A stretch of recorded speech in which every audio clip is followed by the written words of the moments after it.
Ya, nama saya Andi Aulia Rahman, Ketua BEM Universitas Indonesia periode 2015. Hari ini BEM UI menyelenggarakan satu diskusi yang kita buka untuk umum, di mana diskusi ini sebenarnya mengangkat tema selamatkan Indonesia dari pemberantasan korupsi. Dan hari ini sebenarnya diskusinya mengangkat tema untuk memberikan perspektif kepada mahasiswa bagaimana sebenarnya agenda pemberantasan korupsi untuk beberapa tahun mendatang seperti itu. Dan pembicara yang hadir sebenarnya ada Bang Taufik Basari.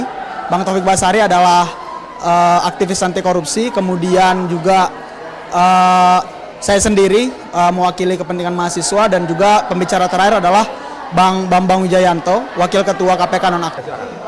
Oke, saya Taufik Basari, pegiat anti korupsi dan pengajar di Filsafat UI.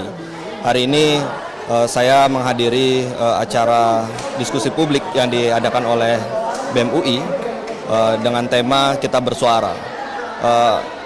Hari ini kami yang berbicara adalah saya sendiri, kemudian Mas Bambang Wijoyanto, dan sedianya Pak Imam Prasojo juga akan hadir namun berhalangan. Yang ingin kita sampaikan adalah kita ingin mengajak seluruh sivitas akademik UI untuk melihat permasalahan yang terjadi pada saat ini di Indonesia sebagai satu keadaan yang darurat. Kita sedang berada di dalam darurat korupsi. Kenapa? Karena dari rangkaian peristiwa yang terjadi beberapa waktu belakangan ini menunjukkan adanya gerakan-gerakan yang memperlemah pemberantasan korupsi, termasuk juga memperlemah KPK.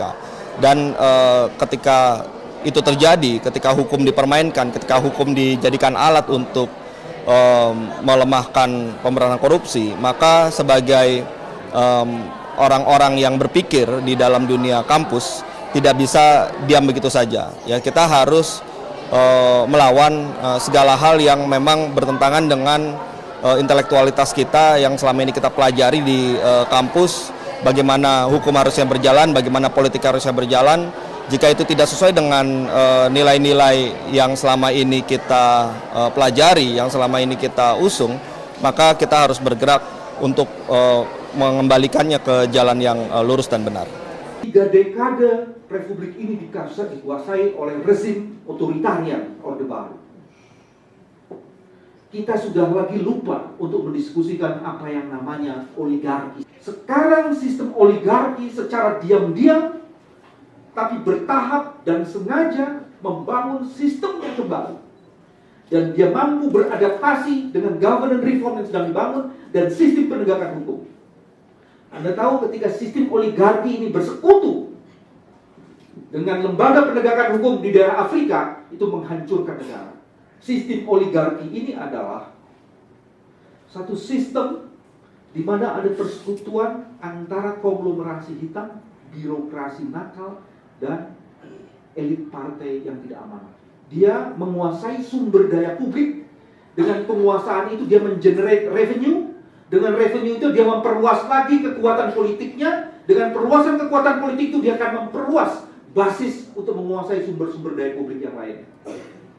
Anda kaji sekarang, apakah fakta dan fenomena itu sedang terjadi atau tidak pada hari ini? Saya sekarang sudah mulai menggunakan istilah lagi oligarki.